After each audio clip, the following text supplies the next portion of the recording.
How's that been though? I mean, this is funny times, isn't it? 4 days between games. Have you been able to do much on the park? No, because all you can do is recover. I mean, this is the first for AFL football playing games 4 days apart and doing that back to back. So no, you can't expect the players to go out and play hard for 4 quarters tomorrow night if you try and train them hard in the days preceding. So it's really all about recovery and doing a few things, but you can't do too much. How do you tweak them? How do you work on what you need to work? With vision and meetings, and you've got to do it that way. It's just can't do it any other way, and every team's the same, so it's there's no advantage to anyone. As far as the guys who missed last week, were we expecting them to all be available? And Rich, you did say Rich and Lester would be available, but are they available? Yeah, they are. Rich, Lester, McStay, obviously back from suspension. Birchall, who we managed, all those blokes are available for selection this week. I guess those are all experienced guys in your first choice team. You had a couple of guys who came in to the side from outside of that first choice. Probably wasn't their best games, but do you almost, if you've talked for the last couple of weeks about building a system and building a group and squads win premierships, if they're coming in and out, are they getting enough game time to build that squad that you need for a premiership? Yeah, you've got to balance the two things up, but by and large we're trying to win games of football, so we're always going to pick the best available side to do that. Those lads came in and did really well against Essendon, was a little bit tougher against Richmond last week, so they've had an invaluable experience that they'll either continue on within the senior team or they'll have to go back and earn their spots again. Fakes, the goal kicking side, you guys had a lot of footy and a lot of clearances inside 50s. Is that the message of positivity you're looking for? Yeah, well, there were lots of elements of our game last week with the best we've ever played against Richmond. So we know we've actually grown in playing against them. Yes, we didn't finish off, and I will say about the accuracy. Yeah, we're 18th, but that's on the back of 2 really poor games, and we shouldn't sort of carry on like the club kicks 15 more points than goals each week. That happened last week, and it happened in a game against Adelaide. I think 10 goals, 23. So in 2 games, 14 goals, 40. Outside of that, we kicked more goals than points in the other games. That's the other 8 games. And 4 or 5 times we kicked more goals than points. So we've had a problem in 2 particular games. But it didn't, the week before we kicked 14-7 against Essendon, which was good kicking. So it fluctuates. But I wouldn't like, the image out there that we just kick poorly every week, because that's not true. In golf, they call it a case of yips. Is it just that one off? I don't know what it was, mate. I couldn't tell you, because most of those guys that miss those shots kick them most times. So you lot have probably talked about it more than what we have, to be honest. We've got to get on with the game of footy, and what happened last week against Richmond is history, or 3 or 4 days ago against Richmond is history. We've got to get ready for the Dogs, who are a really good team. Is there anything in the blokes that are coming back being fresher? Because you just said everyone's in the same boat, 4-day turnarounds. These guys haven't played for the best part of the week, maybe 2.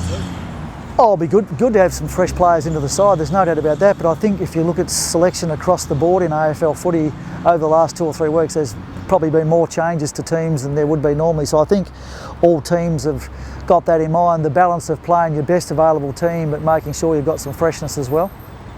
You'll at least get to play a game at the Gabba for the first time in a while as well. Yeah, it's been a while. I think we've been away for 5 or 6 weeks, so we're looking forward to that opportunity. We like playing here. We love our fans to come and watch us play, and hopefully as many of them as are allowed will turn up tomorrow night. But yeah, the boys are excited about that. We're seeing a lot of traffic on Metricon and the Gabba. I mean, they both seem to be holding up pretty well considering how many games are being played, but does it change in terms of the way the game style? Because there are some areas of the Gabba that we saw games last night, a couple of players looking over. The players aren't that good that they can work out what part of the ground they're on and adjust the game style, to be honest. So no, we'll just play the way that we normally play at the Gabba. It is getting a bit of traffic, which means that we can't train here, which is unfortunate, but it's just the way it is, and they've got to look after the grounds and make sure they're as good as they can be for the games. You probably don't get a chance to have a stock take in a season like this, Chris, but are you generally happy, are you pleased with where you're at 10 rounds in and how you're performing? Well, we're equal second on the ladder, so the ladder always gives you some good feedback. We've been, I think, #1 attack. Our defence is pretty solid, so I think our game's in good shape. But you're right, we haven't had any time to do a stock take, mate. We're just trying to, organise ourselves as best as we can for each game each week, and it's going to be interesting to see how the season pans out. Chris, what did you make of Lynch only getting the $500 fine for hitting With it. in the back of the head? Again, I've given that no thought, but I've seen it. It's a minor incident. You'd probably rather not have those things in the game, but it's footy. Harris's fine as well. Are you happy that that's something that you want to, that at least a fine so that we can stamp it out of the game, or do you think that that one was, you know, maybe on the harsher end as well? To be honest, I haven't spent any time really assessing that. That's not what a coach does, and especially when you've only got four days to prepare for a game. I don't analyse what the MRO do in all seriousness, so I'm better off not to answer, I think. Speaking of analysing, we've analysed the Dogs and the threats that they possess. Oh well, they've got an A-grade midfield for starters, so that's a huge battle. They move the ball as well as any team in the competition, and they can score heavily when you don't defend well against them. So they've got a lot of threats. They've had some good wins this year. They were really competitive last week against Port. That was a pretty close game. So we know that we've got a big job ahead of us tomorrow night. And Rayner out for 3 to 4 games. Yeah, most likely. I mean, our medical guys sort of, just see how he's going and judge him on his symptoms. But the expectation at this point is probably it's about a 3-week hamstring. How's he dealt with it, Chris? First time he's had to miss since he's come in. Yeah, no, he takes most things in his strides. Cam, he was just keen to get on with his rehab process and try and get back to play as soon as possible. So he's a bubbly, enthusiastic young bloke, and he understands that from time to time that's going to happen, but hopefully not too often. Yeah, but you're taking it. It's a fair gap you've got to fill with him, isn't it?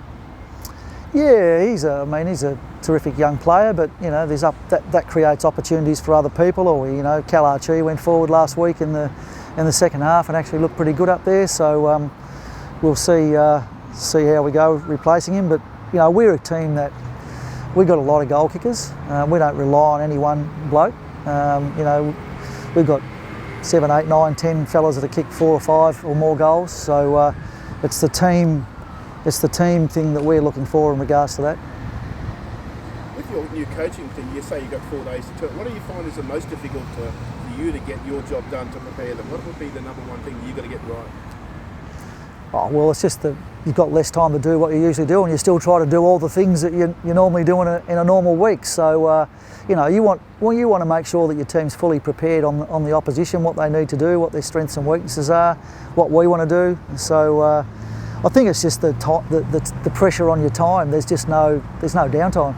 So, are you sleeping 4 hours a night, or what? Seriously, I'm asking. No, the one thing I'm trying to do is get some sleep, but I'm working really hard during the days. Yeah.